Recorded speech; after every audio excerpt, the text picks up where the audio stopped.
Salmo 78 es uno de los salmos más largos que tenemos en el libro de Salmos. Vamos a procurar enseñarlo todo. Dice así, Masquil de Asaf. Vamos a leer solo los primeros 8 versículos. Escucha, pueblo mío, mi ley.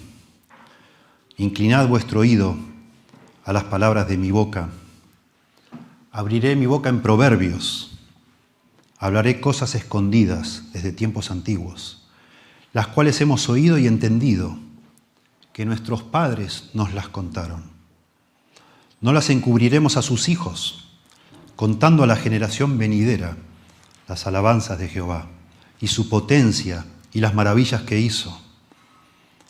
Él estableció testimonio en Jacob y puso ley en Israel, la cual mandó a nuestros padres que la notificasen a sus hijos, para que lo sepa la generación venidera y los hijos que nacerán y los que se levantarán lo cuenten a sus hijos, a fin de que pongan en Dios su confianza y no se olviden de las obras de Dios, que guarden sus mandamientos y no sean como sus padres, generación contumaz y rebelde, generación que no dispuso su corazón ni fue fiel para con Dios, su espíritu.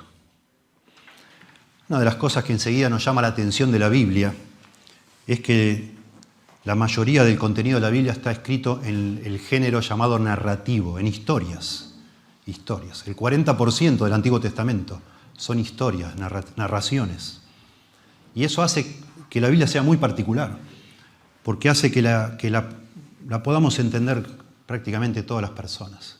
No necesitamos ser muy intelectuales, no necesitamos conocer un lenguaje muy extraño, ni pensar de una manera filosófica, sino que al leer historias y al contener estas historias, verdades espirituales, verdades morales, principios para enseñarnos, hace que la Biblia sea un libro único, maravilloso, maravilloso. Y lo que hace, por un lado, hace que nuestra fe esté anclada en acontecimientos objetivos, como hemos mencionado cuando enseñamos sobre la resurrección. No son ideas, no son filosofías. Nuestra fe está basada en acontecimientos que sucedieron, eventos que todo el mundo puede verificar, que son parte de la historia de la humanidad, no solo de nuestra, de toda la humanidad. Pero es asombroso que en estas historias, Dios nos quiera comunicar verdades espirituales que pueden cambiar nuestra vida. Sobre todo y principalmente, ¿quién es Dios? El gran héroe de todas estas historias en la Biblia no son Abraham, Noé, David, Jacob. El héroe es Dios. El héroe es Dios. Y están puestas aquí estas historias en la Biblia para que nosotros podamos aprender de Dios. Y aún el hecho que estén puestas en forma de historias también las hacen útiles para enseñar a pequeños y mostrarles a los pequeños a través de estas historias quién es Dios. Y también nos enseñan, lamentablemente, trágicamente, quiénes somos nosotros. Porque la verdad que en todas las historias de la Biblia lo que vemos como una constante es nuestro fracaso como personas. No somos fieles, no somos constantes, no somos veraces, no somos consistentes, no somos coherentes. Y aprendemos con eso también. Y este salmo, dice cuando comienza, dice que es un masquil. La palabra masquil es una forma, es un tipo de salmo. Es un salmo que se escribe para dar sabiduría, para dar entendimiento, para dar discernimiento. Y notablemente es un salmo, el Salmo 78, que en realidad repasa eventos históricos de la nación de Israel. Pero lo hace para darnos sabiduría. Para eso lo hace. Y bueno, como decimos, de los salmos históricos, hay varios de ellos, es el más largo de todos, el de más historias cuenta. Pero no están contadas aquí para solo que conozcamos hechos históricos, sino para hacernos sabios, para que podamos discernir, para aplicarlo a nuestra vida y especialmente a la vida de nuestros hijos, dice acá. El Salmo comienza con un preámbulo de los primeros 8 versículos, donde se nos dice justamente cuál es el propósito de este Salmo. Este Salmo fue escrito para tocar nuestras conciencias, para escudriñar nuestra conciencia y también para encender nuestro corazón. De alguna manera escudriña nuestras conciencias porque nos cuenta una serie de historias con la intención de que no se vuelvan a repetir, que no nos pase lo mismo a nosotros que le pasó a estas personas, que no pisemos el mismo palito, que no tropecemos con la misma piedra, que no caigamos en el mismo pozo. Y por eso nos exhorta, pero también para encender nuestro corazón, porque nos habla de Dios, que a pesar de todos los fracasos constantes, permanentes, Dios siempre aparece extendiendo gracia y misericordia. Y eso nos debe alentar, por supuesto. Porque, de nuevo, cuando nos miramos con honestidad a nosotros mismos, nos damos cuenta que somos iguales. No es que nosotros somos maravillosos, que todo nos sale bien y que toda la letra nos sale derecha. No, somos iguales al pueblo de Israel, a los personajes que se van a mencionar en este salmo. Nos dice en este preámbulo, primero nos dice algo muy interesante, que el salmista quiere que este salmo se lea públicamente. Noten cómo dice, verso 1, escucha pueblo mío, mi ley, inclinad vuestro oído a las palabras de mi boca. Es como un sermón, escuchen lo que voy a decir. Y entonces inmediatamente el verso 2 dice que él va a hablar de una manera particular, va a hablar con proverbios. Abriré mi boca en proverbios. Hablaré cosas escondidas desde tiempos antiguos. La palabra proverbio, mashal, también se puede traducir como parábolas. De hecho, en el Nuevo Testamento, en Mateo 13, Jesucristo dice que está cumpliendo lo que dice el Salmo 78, hablándole a ellos con parábolas. Es muy interesante esto. Es muy interesante porque cuando uno habla en parábolas, acá la palabra es mashal, pero en el Nuevo Testamento la palabra parábola es parabolein, que es echar algo al lado de otra cosa. Echar es el verbo bolein, parabolein, echar algo junto a otra cosa para que la comparemos, para que saquemos de eso que comparamos alguna lección para nosotros. Y eso es lo que va a hacer el autor. Va a usar la historia para sacar lecciones para nosotros. Y él, en este preámbulo, nos dice básicamente dos cosas que él se propone, o que nosotros deberíamos proponernos cuando leemos este salmo, o por extensión cuando leemos la historia bíblica. Debemos aprender del pasado. Debemos aprender del pasado. Estas cosas se han escrito para que aprendamos, para que saquemos lecciones para nuestra vida. No para alimentar nuestro conocimiento y ser un poco más cultos y saber quién fue Lot, Sodoma y Gomorra y toda la información, digamos, intelectual. No es para eso, es para aprender y tomar enseñanza. Hoy en las universidades seculares se enseña que a la historia hay que acercarse de manera imparcial, que hay que solo contar los hechos como fueron y nada más. No se puede moralizar con la historia. Bueno, la Biblia sí lo hace. La Biblia dice que la historia bíblica está puesta allí para que aprendamos, para que tomemos de ella nosotros discernimiento y seamos más sabios. Dice Pablo en Romanos 15:4, porque las cosas que se escribieron antes para nuestra enseñanza se escribieron a fin de que por la paciencia y la consolación de las Escrituras tengamos esperanza. Todo el tiempo vemos en el Nuevo Testamento cómo los autores inspirados por Dios usan las historias del Antiguo Testamento para darnos lecciones espirituales. Y eso debemos aprender nosotros. No es fácil. No es fácil leer historias, narraciones y entender principios que se aplican a nuestra vida para cambiarnos. Por eso continúa diciendo, dice, abriré mi boca en proverbios, hablaré cosas escondidas desde tiempos antiguos, las cuales hemos oído y entendido que nuestros padres nos las contaron. No es fácil para un niño leer las historias de la Biblia y entender los principios que están escondidos en ellas. No es fácil para nosotros a veces, pero tenemos que hacer el esfuerzo justamente por leer la narración bíblica, la narrativa bíblica, para aprender a no olvidarnos del pasado, para no repetirlo, para ser sabios, para agarrar discernimiento. La forma de hacerlo es procurar encontrar patrones. Las cosas no suceden por casualidad, las cosas no suceden de manera caprichosa. Hay patrones en la conducta de los seres humanos. Y eso nos hace sabios, eso nos da discernimiento cuando podemos discernir un patrón. Y la Biblia fue escrita con esa intención. Claro, tenemos que tener cuidado. Se suele decir, no debemos poner a todo el mundo en la misma bolsa, decimos nosotros. O sea, ojo con hacer patrones de todo. con generalizar demasiado y creer que todo el mundo es lo mismo o hace lo mismo o se comporta igual. Ojo con eso, pero también ojo con pasar de largo la posibilidad de que haya algo en común entre ustedes y yo, entre todos los seres humanos que han vivido. Y sí, la Biblia dice que hay algo en común. Hay algo que nos atraviesa a todos. Y es nuestra naturaleza pecaminosa, nuestra inclinación a olvidarnos de Dios, nuestra rebeldía natural. Y de eso tenemos que aprender cuando leemos la historia. No a ser héroes de los personajes bíblicos, sino a hacer de ellos como un espejo y ver nuestra alma allí. Y que eso de alguna manera sea usado por Dios para ponernos en el lugar que nos corresponde, que es al pie de la cruz, pidiéndole al Señor que, por favor, tenga gracia con nosotros, nos ayude, nos capacite, porque solos no podemos. Y eso se relaciona, se conecta con lo que siguen diciendo estos versículos del preámbulo.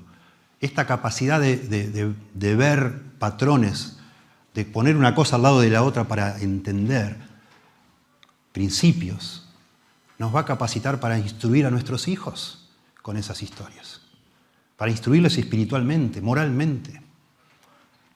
Dice, no las encubriremos a sus hijos, verso 4, contando a la generación venidera las alabanzas de Jehová y su potencia y las maravillas que hizo. Él estableció testimonio en Jacob y puso ley en Israel, la cual mandó a nuestros padres que la notificasen a sus hijos, para que lo sepa la generación venidera y los hijos que nacerán y los que se levantarán lo cuenten a sus hijos. La ley de Dios mandaba a los padres, claro que sí, a transmitir la ley de Dios a sus hijos. Es en el gran mandamiento del Antiguo Testamento, Deuteronomio capítulo 6, cuando dice, oye Israel, Jehová tu Dios, Jehová uno es, y amarás al Señor tu Dios con toda tu fuerza, toda tu mente y todo tu corazón. Y estas palabras que yo te hablo hoy estarán sobre tu corazón y las enseñarás a tus hijos, dice. Y las repetirás a tus hijos y hablarás de ellas estando en tu casa y andando por el camino y al acostarte y cuando te levantes. Y las atarás como una señal en tu mano y estarán como frontales entre tus ojos. Es decir, las tendrás presente en todo lo que pensás, frontales entre tus ojos, en todo lo que haces en tus manos. Y las escribirás en los postes de tu casa para acordarte cada vez que salís de tu casa o cada vez que entras. Y en tus puertas, se refiere a los portones de las ciudades, donde la gente hacía los negocios. En todo momento, en toda situación de la vida, nosotros tenemos que ser capaces de relacionar, poner junto a la palabra de Dios con todas las cosas que hacemos y enseñar de esa forma a nuestros hijos también a considerar la palabra de Dios como el manual de la vida, como lo es. Muy interesante, solo por un ejemplo les doy de Salomón, de cómo Salomón, inspirado por supuesto por Dios, escribe el libro de Proverbios y nos muestra cómo hay patrones, así surgió la ciencia. La ciencia como la conocemos nosotros surgió de asumir, de presumir que este mundo no se formó por una explosión, sino que fue formado por la mano de un Dios sabio que le comunicó su sabiduría a lo que él hizo. Y entonces los primeros que pensaron así, Isaac Newton fue uno de ellos, que era un creyente de la Biblia, buscaban patrones repetitivos para ver si detrás de ellos podían deducir alguna ley. Y todos saben la historia famosa, o el dibujito famoso de Newton abajo de un árbol y una manzana que le cae en la cabeza. Y él vio, no sabemos si eso fue cierto o no, pero sí él vio que había un patrón, que todas las cosas caen hacia el centro de la Tierra. Y entonces empezó a investigar y elaboró las leyes que se llaman de la dinámica, que explican muchísimas cosas, entre ellas por qué los planetas no chocan entre sí. Porque vio un patrón, pensando en objetos que caen de un árbol, lo traspoló, digamos así, lo extendió a lo que pasa con los planetas. Lo puso al lado de otra cosa y sacó un principio de allí que después, por supuesto, por medio del experimento, etc., se pudo comprobar que es así. De la misma manera, en la Biblia se nos dice que la conducta humana tiene un patrón. Y es la manera de enseñar a nuestros hijos. Por patrones. Hijo, no hagas eso. A los que hacen eso les pasa esto. ¿Y vos qué sabés, papá? Es así. Y te lo puedo, por un montón de ejemplos te lo puedo mostrar. No te juntes con esta persona. Esta persona no te va a llevar... No, papá, vos no sabés. Sí, sé. Claro que sé. Porque Como decimos nosotros, yo no nací ayer, decimos nosotros. Yo tengo mi experiencia y te puedo traer cómo siempre que una persona hace esto y le agrega esto, pasa esto. Noten cómo hace Salomón en el libro de Proverbios, Proverbios 30-33. Ciertamente el que bate la leche sacará mantequilla. Causa y efecto. Batís mucho la leche, te va a quedar manteca. Y el que recio se suena las narices, sacará sangre. Son ejemplos de la experiencia de cualquier ser humano. Y entonces mete acá un principio espiritual. De nuevo, eso es un proverbio que es parecido a lo que estamos diciendo que es una parábola. Y el que provoca la ira causará contienda. Yo no te quiero hablar, hijo, de la mantequilla ni de la sangre de la nariz. Te quiero hablar de la ira. Pero te traigo estos ejemplos porque en la sabiduría de Dios se aplicó no solo a los fenómenos físicos, a la lluvia, al viento, al mar, sino también a nuestro corazón, a cómo somos, a lo que pasa cuando hacemos tal o cual cosa.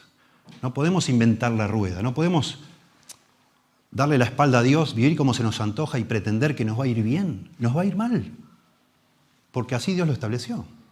Y entonces, de esa manera, instruimos a nuestros hijos con la palabra, como nos muestra este salmo, que dice justamente el salmista Asaf, que lo está dando y lo pone al principio del salmo como el preámbulo, para decir, no nos tenemos que olvidar del pasado, pero tenemos que usar ese pasado para instruir a nuestros hijos, por medio de parábolas, de proverbios, de conexiones que no están a la vista. Las tenemos que encontrar, las tenemos que buscar.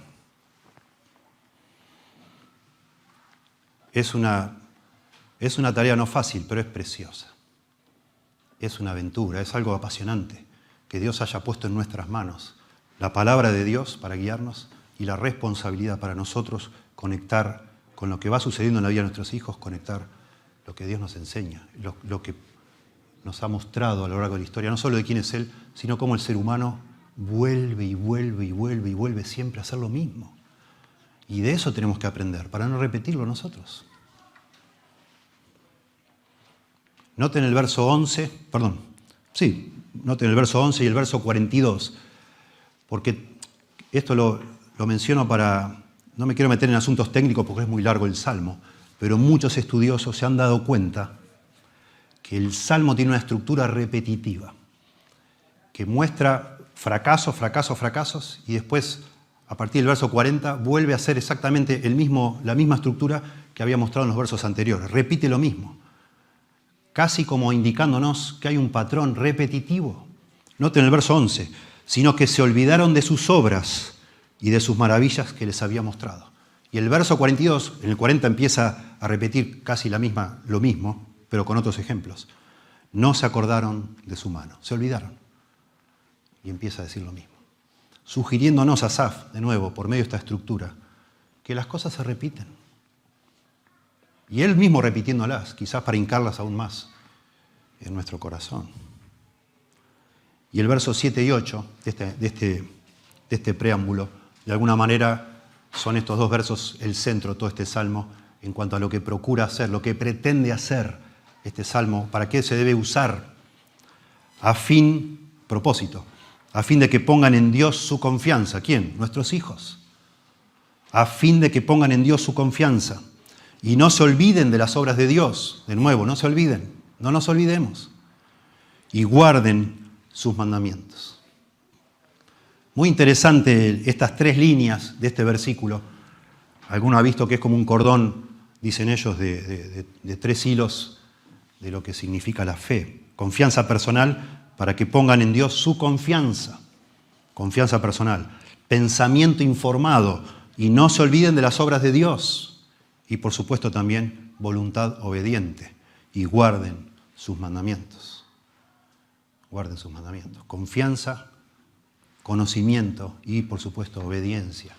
Eso es lo que se busca en nuestros hijos. Que amen a Dios, que confíen en Dios, que su corazón se incline hacia Dios y lo amen, conociéndolo por medio de las Escrituras. Pero también que lo conozcan intelectualmente, que no se olviden, que sean conscientes de lo que Dios ha hecho en el pasado, con otros y con ellos, o al menos con sus padres, si todavía ellos no han experimentado una salvación de Dios. Y por supuesto que obedezcan, que lo sigan, que practiquen lo que Dios manda. Y lamentablemente el verso 8, que también es muy potente, muestra exactamente la contraparte. La otra cara de la moneda, decimos nosotros. Y no sean como sus padres, generación contumaz y rebelde, generación que no dispuso su corazón, ni fue fiel a Dios, ni fue fiel para con Dios en su espíritu. Personas que fueron renegados, decimos nosotros, personas renegadas de Dios. Y ahora empieza, a partir de acá, todo lo que sigue es un desarrollo de esto, de este último versículo 8, triste, tristísimo. Y empieza el salmista, Asaf, a describir cómo esta generación contumaz y rebelde, los padres, los antepasados, una y otra vez se endurecieron contra Dios, se rebelaron contra Dios, fueron renegados. Y lo hace a través de ciertas estrofas. Acá hay 6 estrofas, sin contar este preámbulo. Y cada estrofa, yo decidí para poder abarcarlo todo, de cada estrofa explicar algo muy breve para entender y sacar de allí una lección espiritual, que es lo que pretende el salmista que hagamos. Saquemos de allí lecciones que conecten con la vida nuestra y la de nuestros hijos. Y la primera estrofa habla de lo que podemos llamar el caso de Efraín. Efraín era una de las tribus de Israel, el caso de Efraín. Los hijos de Efraín, arqueros armados, volvieron las espaldas, estoy en el verso 9, volvieron las espaldas en el día de la batalla. No guardaron el pacto de Dios, ni quisieron andar en su ley, sino que se olvidaron de sus obras y de sus maravillas que les había mostrado. Delante de sus padres hizo maravillas, en la tierra de Egipto, en el campo de Zoán, eso es en Egipto, donde estaba el pueblo de Israel. Dividió el mar y lo hizo pasar, detuvo las aguas como un montón, en un montón. Está hablando del Éxodo, ¿ven? Empezó hablando de Efraín, de un evento que no está en las Escrituras. En ningún momento en las Escrituras se registra que la tribu de Efraín huyó de una batalla. Nunca se nos dice eso. No sabemos por qué Asaf menciona esto, pero él está haciendo un punto con Efraín, y lo vamos a ver en la última de las estrofas. Él quiere hacer un punto, porque Efraín era la tribu más grande de todo Israel. Efraín fue uno de los hijos de José, y era la tribu más grande y poderosa de Israel. Pero Dios la desechó. Y da la impresión que esto que escribe Asaf es para mostrar por qué Dios desechó a Efraín. Porque ellos se olvidaron de Dios, se olvidaron del pacto de Dios. Se la creyeron, como decimos nosotros. Y cuenta un ejemplo acá, que en alguna batalla le dieron la espalda a Dios o se alejaron. Y entonces empieza a contar del Éxodo. Delante de sus padres hizo maravillas, en la tierra de Egipto, en el campo de Zoán. Esto es para exaltar las maravillas de Dios que los de Efraín se habían olvidado. Ese es el punto. Dividió el mar, los hizo pasar, detuvo las aguas como en un montón, les guió de día con nube. Todo esto está en Éxodo. Y toda la noche, y en Números, ¿no? Y toda la noche con resplandor de fuego. Hendió las peñas en el desierto y les dio a beber como de grandes abismos. Les dio agua en el desierto, Dios.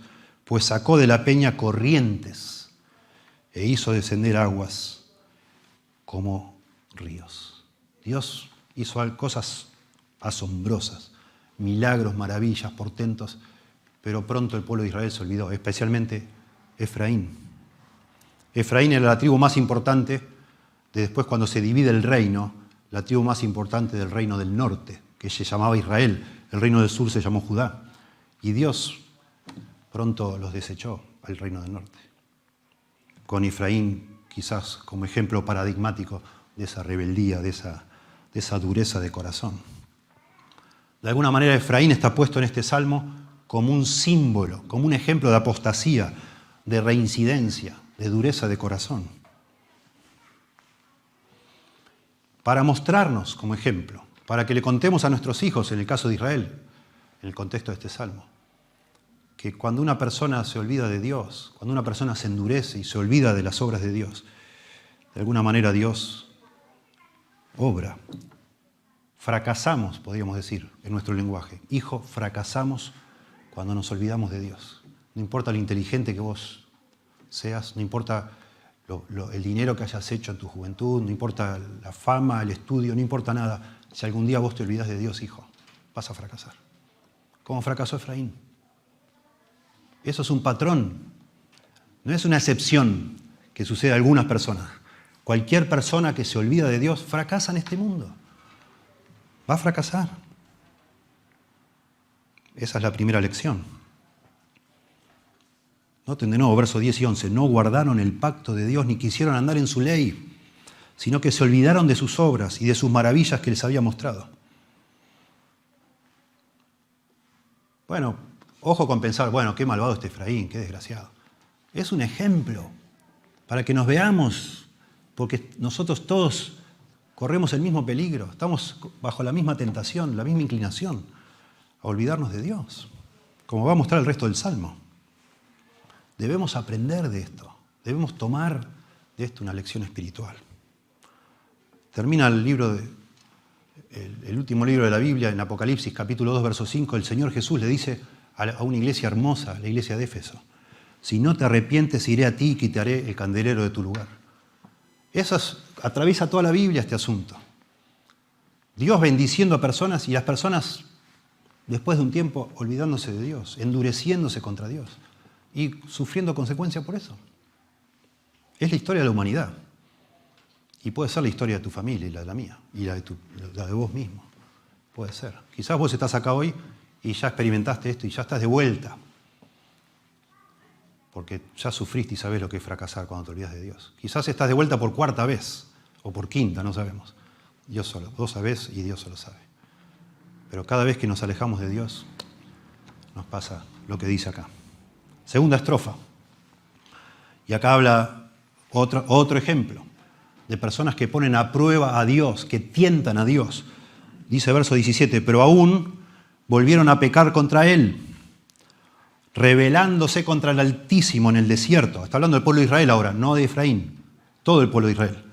Pues tentaron a Dios en su corazón, pidiendo comida a su gusto, y hablaron contra Dios, diciendo, ¿podrá poner mesa en el desierto? Noten cómo lo tientan a Dios. Lo tientan en el sentido, pero no, Dios no puede hacer eso. Claro que puede. Y aquí ha herido la peña, dice el salmista, y brotaron aguas y torrentes, inundaron la tierra. ¿Podrá dar también pan?, se preguntaban. ¿Dispondrá carne para su pueblo?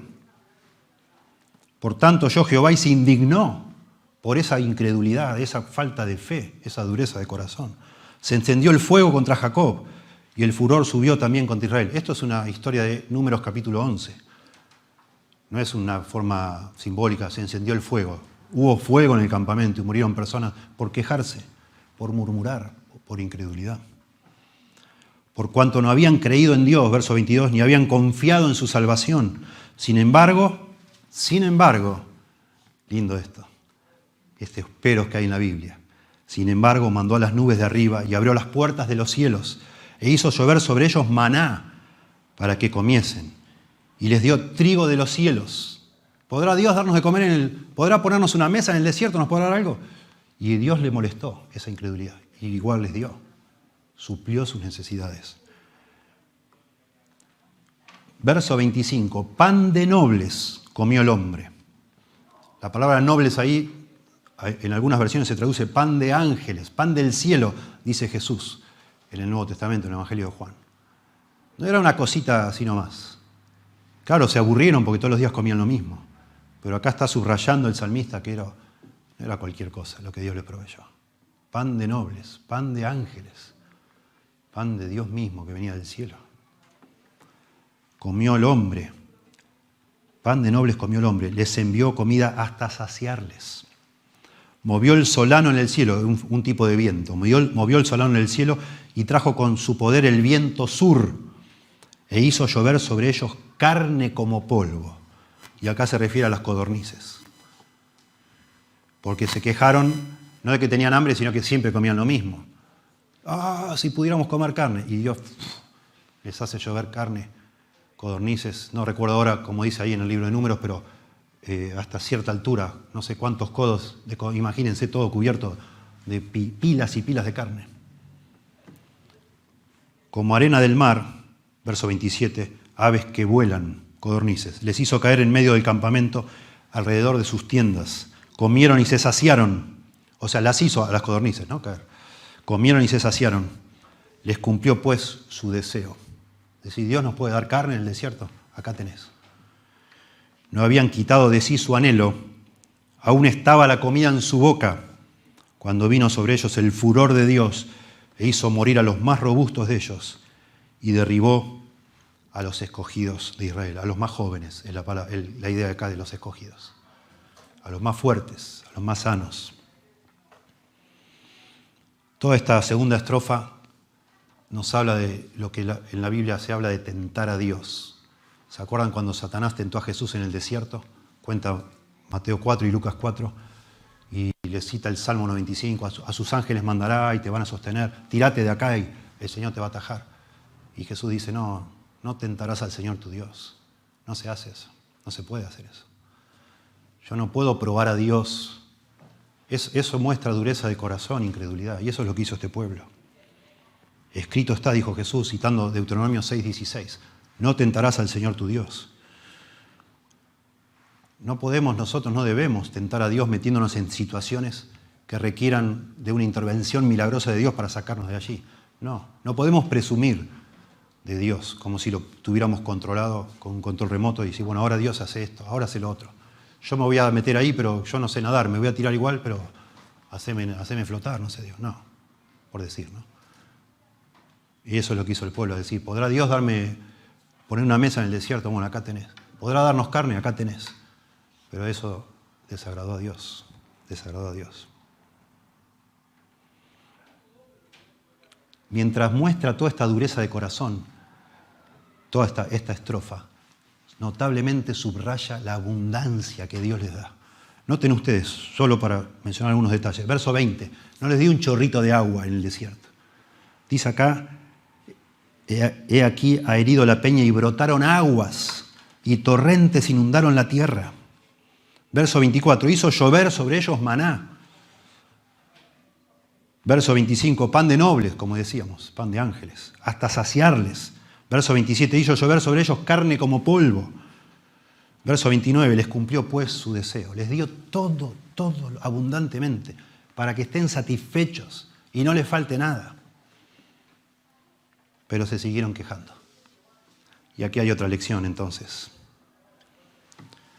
Hijo, cuanto más nos da Dios, menos lo apreciamos. Cuanto más nos da Dios, menos lo apreciamos. Y eso es un patrón en la historia de la humanidad. Cuanto más tenés, menos valoras. Cuanto menos te cuesta algo, más lo das por sentado. Cuidado, hijo, cuidado. Tené mucho cuidado. Cuidado de dar por sentado la gracia de Dios. Tené cuidado, hijo, de decir, bueno, el Señor me va a salvar y puedo hacer lo que quiera, total. No lo tientes a Dios, no lo tientes a Dios. Porque Dios a quien ama castiga. Y ahí dice el apóstol Pablo, algunos aún duermen, están muertos de la iglesia por tomar a Dios de manera ligera. Algunos han muerto entre ustedes por venir a la Santa Cena y no darle importancia. Ojo con abusarnos o pretender abusarnos de las cosas que Dios nos da. Eso es lamentable, el ser humano así es. Así somos. Tercera estrofa, verso 32. Con todo esto, o sea, termina hablando de la ira de Dios, de cómo derrama su ira sobre el pueblo, y la tercera estrofa ahora va a enganchar con esa anterior, la segunda, hablándonos del concepto de arrepentimiento, que ese castigo de Dios fue enviado con el propósito de que el pueblo se arrepiente y se quebrante. Pero noten de nuevo acá un patrón de la naturaleza nuestra incorregible. Verso 32, con todo esto pecaron aún y no dieron crédito a sus maravillas. Por tanto, consumió sus días en vanidad y sus años en tribulación. No le fue bien. El camino de los transgresores es duro, dice Salomón, también en forma de principio universal. El camino de los transgresores es duro. No te va a ir bien. No te digo que te vas a morir, pero no vas a ser feliz. Te lo aseguro. Yo no puedo decir qué va a hacer Dios, de qué manera te va a castigar, no lo sé. Pero sí sé que de alguna manera, porque Dios a quien ama castiga, es una promesa, así, a quien ama castiga, como el Padre al Hijo a quien quiere. Al menos te va a sacar la capacidad de disfrutar de la vida, y lo va a hacer. Aunque sigas vivo, aunque tengas hijos, aunque ganes dinero, no lo vas a poder disfrutar hasta que vuelvas a Dios, si sos hijo de Dios. Si los hacía morir, verso 34, entonces buscaban a Dios. Entonces se volvían solícitos en busca suya. Supuesto arrepentimiento, ¿verdad? es lo que debe ser. Digo, oh, qué salame, ¿qué estoy haciendo acá? Dice el hijo pródigo. Yo podría estar comiendo, aunque sea la comida de los sirvientes de mi padre, y estoy acá deseando comer la comida de los cerdos. Me levantaré y iré a mi padre y le diré, Padre, he pecado contra el cielo y contra ti. Ya no soy digno de llamar uno de tus jornaleros o de tus hijos, hazme como uno de tus jornaleros. Arrepentimiento. Cuando toca fondo el hijo pródigo dice, bueno, basta, voy a volver y le voy a pedir perdón a papá. El pecado. Dice acá, verso 34, si los hacía morir, entonces buscaban a Dios. Los que quedaban vivos, obvio. Entonces se volvían solícitos en busca suya. Y se acordaban de que Dios era su refugio. Y el Dios Altísimo su Redentor. Hasta acá parece bárbaro, qué bueno, gracias a Dios se arrepintieron. Dios va a tener misericordia de ellos. Sin embargo, dice, verso 36, pero le lisonjeaban con su boca. Y con su lengua le mentían, pues sus corazones no eran rectos con él, ni estuvieron firmes en su pacto. O sea, se arrepintieron de mentirita, no de verdad. Era un arrepentimiento falso. Lo único que querían es que se calme la ira de Dios, pero no querían a Dios. Querían alivio de las consecuencias de la maldad, nada más. Pero él, recién leíamos sin embargo, a pesar de todo, misericordioso, perdonaba la maldad y no los destruía, y apartó muchas veces su ira a Dios, y no despertó todo su enojo. Se acordó de que eran carne, soplo que va y no vuelve, o sea que eran débiles, ¿no? Bueno, de nuevo acá hay un patrón universal, que tiene que ver con nuestra falta de sinceridad para con Dios, en nuestra manera de engañarnos a nosotros mismos, tantas veces creyendo que, bueno, ahora sí, ahora va en serio, voy a volver a Dios. Y no porque no volvés de verdad a Dios, porque no soltás el pecado que tanto amás, porque es como un juego, a ver si Dios afloja un poco con eso que sentís, con la desgracia, la miseria que sentís por estar en pecado, por haberte alejado de Dios. Que es de, bueno, Dios, basta, bueno, voy a ir a la iglesia unos domingos a ver qué pasa. Y parece que querés, y no pasa nada. Es todo falso. Lisonjeaban con su boca y con su lengua le mentían, pues sus corazones no eran rectos con él, ni estuvieron firmes en su pacto. Y claro, siempre está el contraste, ¿no? Y Dios, aún así, es misericordioso. Al final vamos a hablar de eso, ¿no? Estoy tratando de sacar patrones en esta parte de lo que es nuestra conducta. Pensando en nuestros hijos. Hijo, ten cuidado. Cuanto más Dios te prospera, más tendemos a no valorar nada. Ten cuidado, hijo. Ten cuidado que cuando te olvidas de Dios vas a fracasar. Todos los que se olvidan de Dios fracasan. Ten cuidado, hijo. Somos todos propensos al arrepentimiento falso, a confundir el genuino arrepentimiento con el falso arrepentimiento, a confundir el remordimiento con el arrepentimiento, a creer que ahora sí vamos a dejar y no dejamos nada. Era cuestión de que se presente una nueva oportunidad. Ten cuidado, hijo. Ten cuidado con este amigo que te dice que ya no lo va a hacer más, capaz que lo vuelva a hacer. Ten cuidado. La gente, así somos las personas. Así es una persona alcohólica que el sábado le dice, el domingo se despierta y ve que su esposa tiene los ojos negros y se da cuenta que él lo hizo eso. Y le promete que ya no lo va a hacer más. Y el sábado siguiente lo vuelve a hacer. Y lo vuelve a hacer y lo vuelve a hacer. Somos propensos al arrepentimiento falso. Cuarta estrofa. Y acá es como empieza como a repetir lo mismo, pero con otros ejemplos. Verso 40. ¿Cuántas veces se rebelaron contra él en el desierto?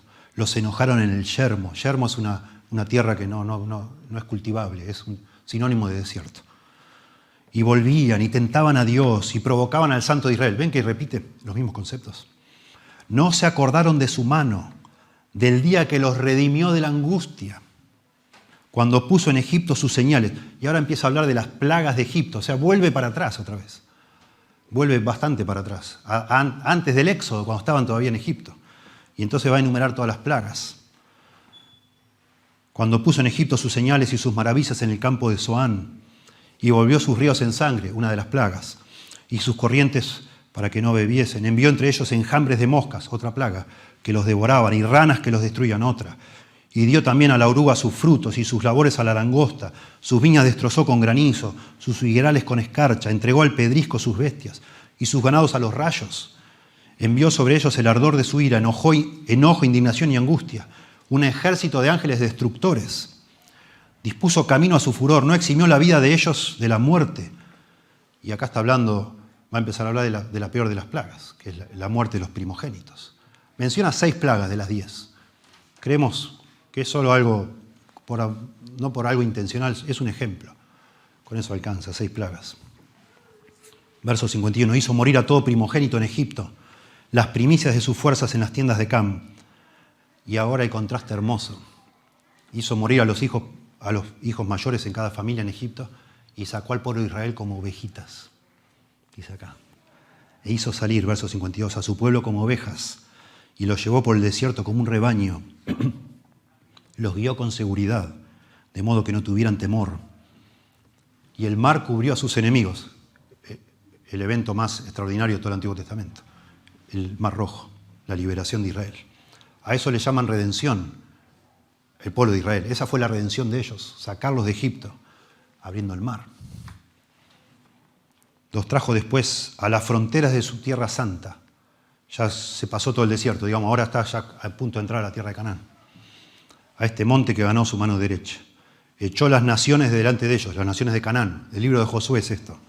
Con cuerdas repartió su tierra en heredad e hizo habitar en sus moradas a las tribus de Israel.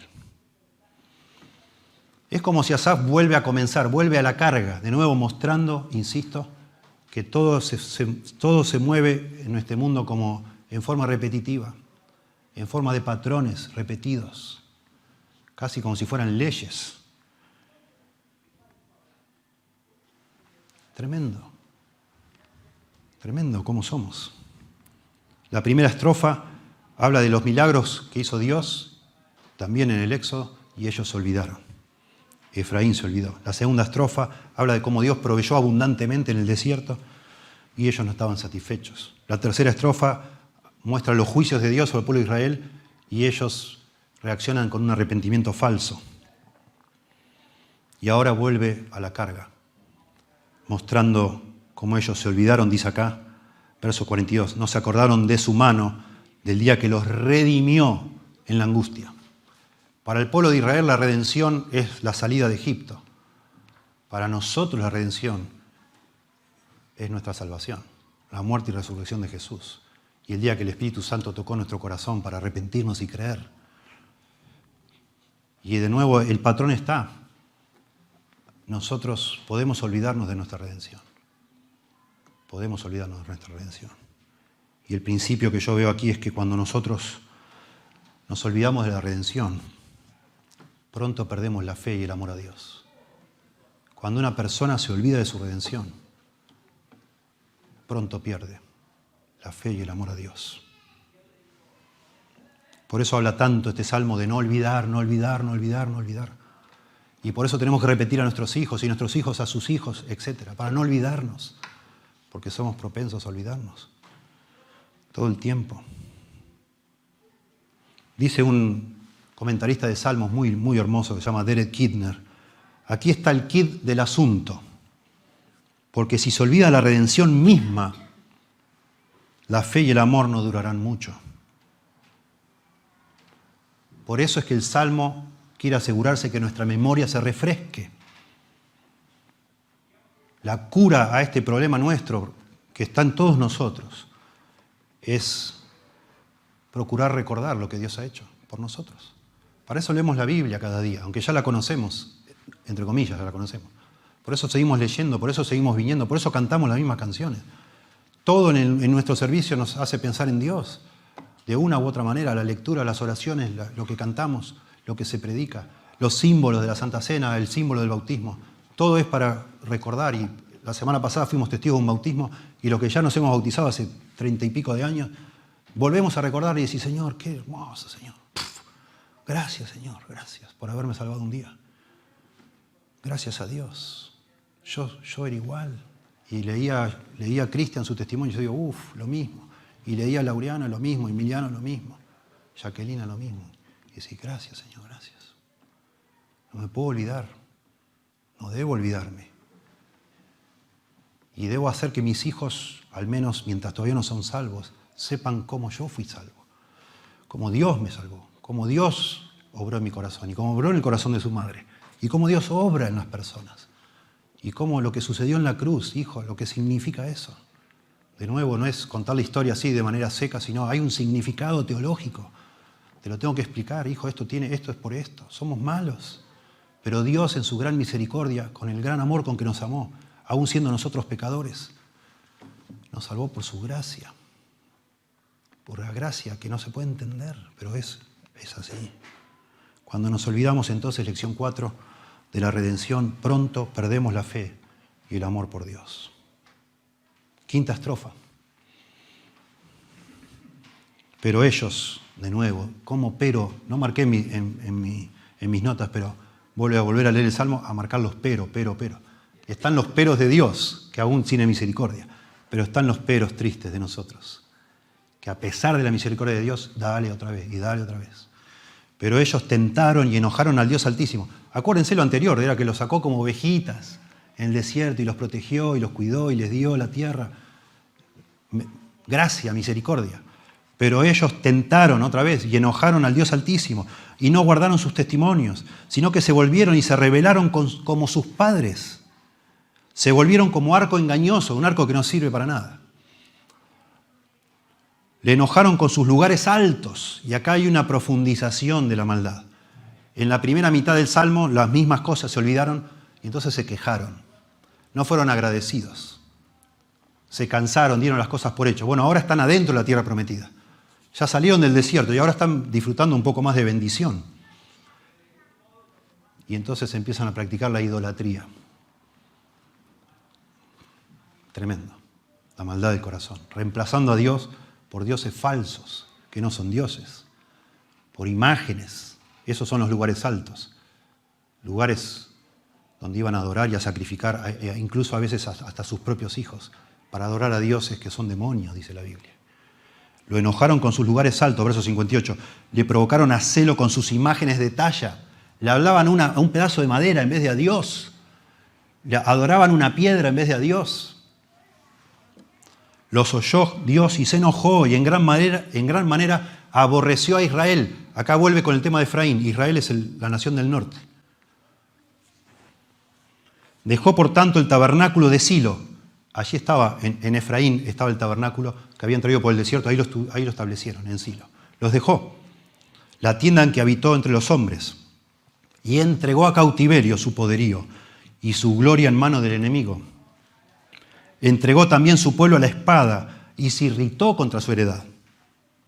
El fuego devoró a sus jóvenes y sus vírgenes no fueron loadas en cantos nupciales. Sus sacerdotes cayeron a espada. Esta es la historia de Elí y sus hijos, Ofni y Fines, que cayeron a espada, Ofni y Fines. Y sus viudas no hicieron lamentación. La esposa de Elí, o las esposas de estos jóvenes, no me acuerdo. Entonces despertó el Señor como quien duerme, como un valiente que grita excitado del vino, tremenda figura literaria. Imagínate, comparando a Dios con un valiente que está borracho. Entonces despertó el Señor como quien duerme, como un valiente que grita excitado del vino, para tratar de describir el furor de Dios. Y hirió a sus enemigos por detrás, les dio perpetua afrenta. A su pueblo, que se endureció al punto de rechazar a Dios. Ya no olvidarse de Él, sino ya rechazarlo y sustituirlo por otra cosa. ¡Qué tremendo!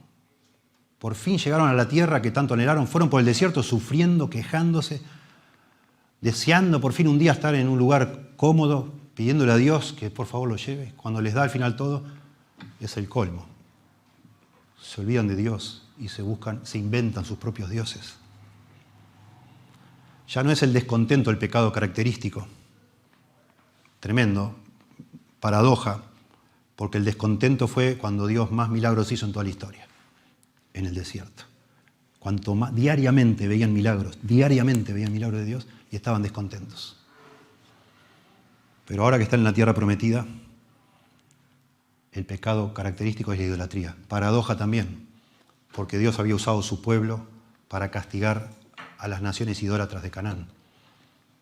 Dios usó al pueblo de Israel en la conquista de Canaán para derramar juicio sobre los idólatras, y ellos se volvieron idólatras.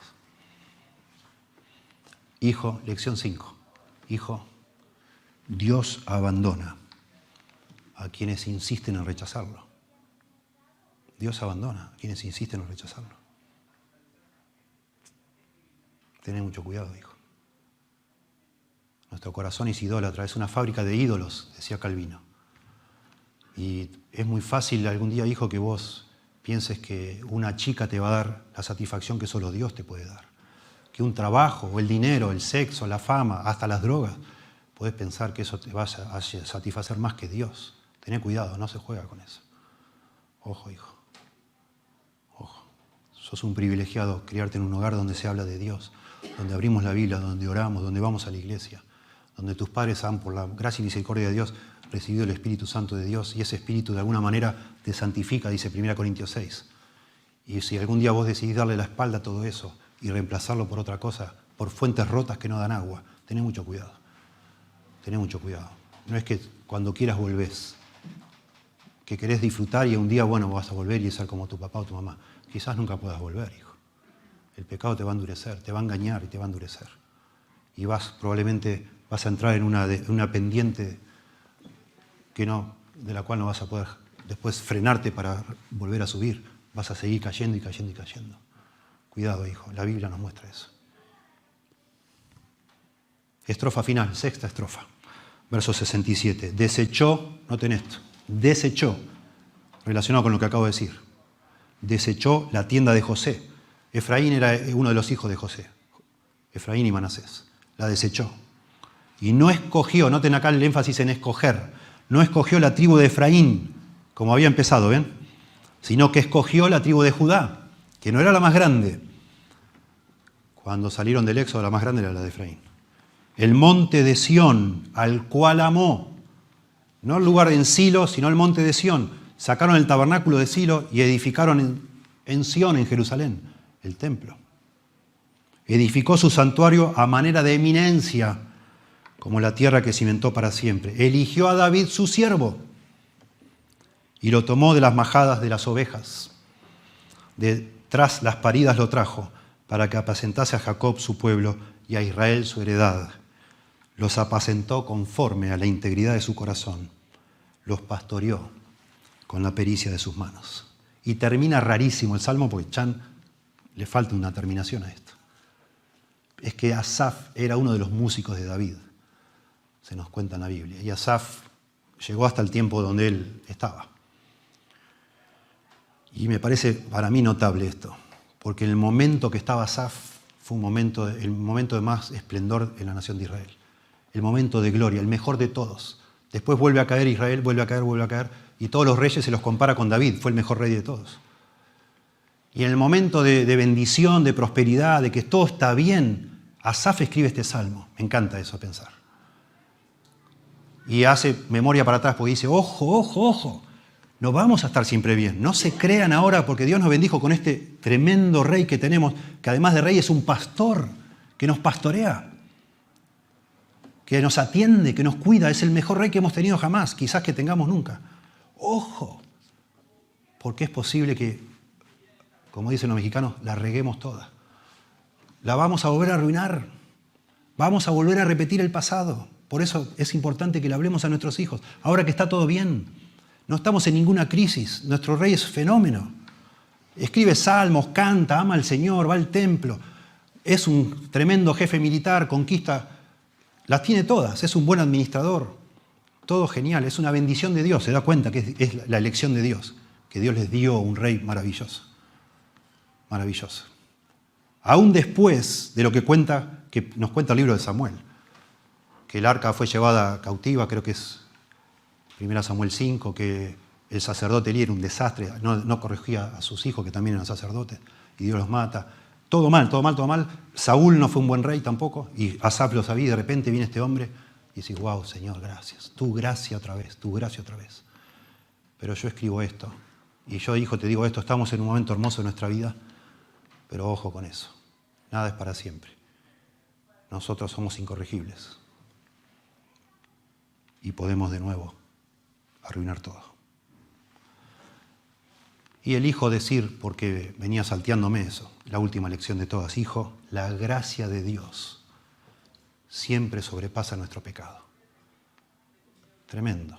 Y lo vemos acá en todo, también como algo, como un patrón. Ya no hablando de nuestra conducta incorregible, sino ahora el carácter de Dios que es maravilloso. No para que nos abusemos de Él, no para que lo demos por seguro, sino qué hermoso saber que el día, hijo, algún día, quizás, yo no lo sé, estés en el fondo de un pozo, diciendo como el hijo pródigo, ¿qué estoy haciendo acá? ¿Qué hice? ¿Qué salame? ¿Qué tarado? ¿Por qué no hice caso? ¿Por qué me endurecí? ¿Por qué? ¿Por qué? ¿Por qué? ¿Por qué? ¿Por qué tomé estas decisiones? ¿Por qué me dejé llevar por mis impulsos, por mis pasiones, por lo que sea? ¿Qué estoy haciendo acá? No te olvides nunca, hijo. La gracia de Dios está en todas partes. Si te arrepentís de corazón, el Señor puede de nuevo hacer algo, darte un nuevo comienzo, como lo hizo con Israel tantas veces. Y eso debemos enseñar a nuestros hijos. Que el Señor bendiga su palabra. Y por supuesto, y pienso ahora en los papás que estaban acá adelante, yo sé que todos ustedes tienen una lucha. No es fácil prometer lo que acaban de ustedes prometer, porque vos no sabés lo que va a ser el día de mañana. Y vos ya sabés, si tenés experiencia, que probablemente vos mismo, mañana mismo, traiciones lo que acabas de prometer. ¿Sí? Por favor, echa mano de los medios de la gracia, lee la Biblia, orá, vení a la iglesia, trae a tus hijos a la iglesia, léeles la Biblia a tus hijos, orá con tus hijos, enseñales a orar a tus hijos, conectá con tus hijos los principios de la Biblia a la vida de ellos y por supuesto a la tuya, porque al final todo lo que digas a tu hijo, si vos no lo haces, es como que no le dijiste nada. Tenés que hacerlo vos y tenemos que hacerlo nosotros también. Porque también si un día vos me ves a mí jugando con Dios, de pronto yo te sé un tropiezo a vos, y vos a tu hijo, y así. Y todo se va por los caños. Que el Señor nos ayude. ¿Sí? Oremos. Te damos gracias, Señor, por este recordatorio tan precioso, largo, extenso, porque así es tu misericordia, Señor, así es tu gracia. Y qué hermoso ver tantas historias. Triste por un lado porque tantas historias y una vez lo mismo. Así somos, Señor, igual. Pero qué hermoso ver que en todas ellas brilla tu gracia, tu misericordia, tu inclinación a perdonar, a pasar por alto, a recordar que somos polvo, aunque a veces a desechar y a matar también, Señor. No sabemos nosotros, no podemos discernir, no podemos anticipar qué es lo que vas a hacer con nosotros, pero sí ruego, Señor, rogamos que cuando tengas gracia de nosotros, cuando nos vuelvas a dar una oportunidad, no la dejemos pasar, pensando que esa oportunidad va a estar mañana también disponible, que te busquemos de corazón. Por favor, concédenos, Dios, arrepentirnos, buscarte de verdad. Y los que estaban aquí, Señor, que no te conocen, por favor, Dios, arrepentirse. Déjeme agregar algo, y lo digo rápido para que no corten la grabación. Asaf estaba en el mejor momento del reino de Israel y escribe esto para que el pueblo de Israel no vuelva a lo mismo. Lamentablemente la Biblia no se acabó ahí, sino que sigue. Y cuando llega el Nuevo Testamento, el pueblo de Israel mató a Jesús. Mató a Jesús. Lo rechazaron. Y es, de nuevo, el mismo patrón, otra vez lo mismo. La gracia de Dios. Dios haciéndose hombre para venir a morir en la cruz. Y la mayoría de la gente dice, crucifícale, crucifícale. Salís acá. Y se burlan y lo escupen. Tremendo. Pero también la gracia de Dios en el Nuevo Testamento. Porque ese Jesucristo que estaba muriendo en la cruz lo hacía justamente para perdonar a esos que se burlaban. A esos que gritaban, crucifícale. Que después en Hechos 2 se convierten y son los miembros de la primera iglesia. Eso es el Evangelio. Gracias a Dios.